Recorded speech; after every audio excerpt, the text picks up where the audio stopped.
Salut tout le monde, ici Crimson Crow pour Anime Club FR. Donc aujourd'hui c'est un anime news flash, donc c'est-à-dire on va voir quelques petites news qui sont arrivées récemment sur les animés. Alors c'est officiel, TV Tokyo a annoncé qu'une série nommée Pokémon XY ferait sa sortie le 17 octobre au Japon. Il reprendra l'univers de Pokémon X et Y avec toujours comme protagoniste principal Sacha et Pikachu. On aura aussi l'occasion de voir pratiquement dès le début les trois starters de Pokémon X et Y. En news suivante, si vous étiez impressionné par Hiro Mashima, le créateur de cette fameuse et magnifique série du nom de Fairy Tail, vous allez être encore plus abasourdi par cette petite info. En effet, le créateur a annoncé qu'il écrirait 3 chapitres pour le numéro 32 du Weekly Shonen Magazine, qui sera disponible le 10 juillet. Puis dans le numéro 33, donc le suivant, qui sera disponible le 17 juillet, encore 3 chapitres, ce qui nous fait un total de 128 pages déjà, en plus pour la série Fairy Tail. Et ce chiffre va même monter à 150 avec une édition spéciale du magazine qui sortira le 20 juillet où on aura quelques pages en plus. Donc on arrive en 2 semaines à 150 pages de Fairy Tail, un vrai délice pour les yeux.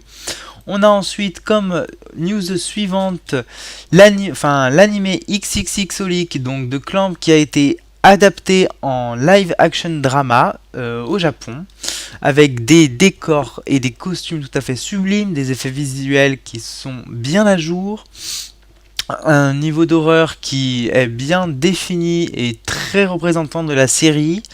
Bon, ça va être un peu dur d'adapter 19 volumes en seulement 8 épisodes de 29 minutes, mais bon, c'est à ce qui paraît quelque chose qui se tient.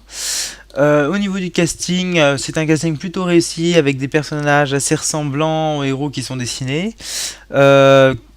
XXXolic qui était quand même un anime qui a été un manga qui a été un manga qui a été très très très connu pour ses dessins sublimes.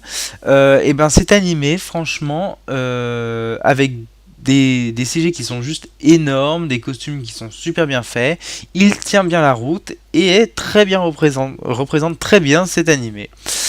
On a ensuite comme news suivante Princess Mononoke qui va être adapté au Whole Hog Theater. Voilà, il sera adapté avec l'accord officiel du studio Ghibli. Comme vous pouvez le voir dans ces images, on a quand même des scènes qui sont très représentatives, même si bon, les loups, c'est un peu fait à l'arrache, mais on a l'impression qu'ils ont vraiment mis un effort pour essayer de garder l'histoire avec le peu des images qu'on a là. On voit que c'est des moments clés de l'histoire qui sont bien repris. Une adaptation qui a l'air assez prometteuse. Allez, pour finir ce petit flash news, une news assez sympathique. La première image a été publiée sur l'adaptation en film du service de livraison de Kiki la petite sorcière, donc un film du studio Ghibli. Le studio n'a pas donné son accord pour la création de ce film, vu que c'est à la base un livre. Donc il n'y a pas eu besoin de l'accord.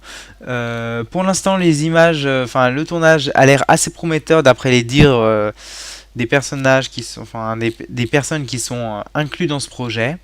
Malgré le fait que bon, le costume de Kiki n'est pas du tout représentatif de l'animé, ce qui est un peu dommage, mais bon, ça se trouve, on aura une histoire qui sera très très bien mise au point, à voir et à faire à suivre.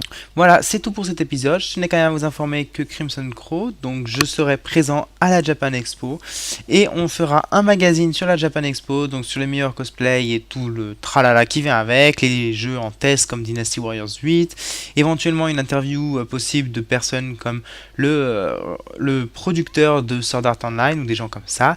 Bref, affaire à suivre. À la prochaine.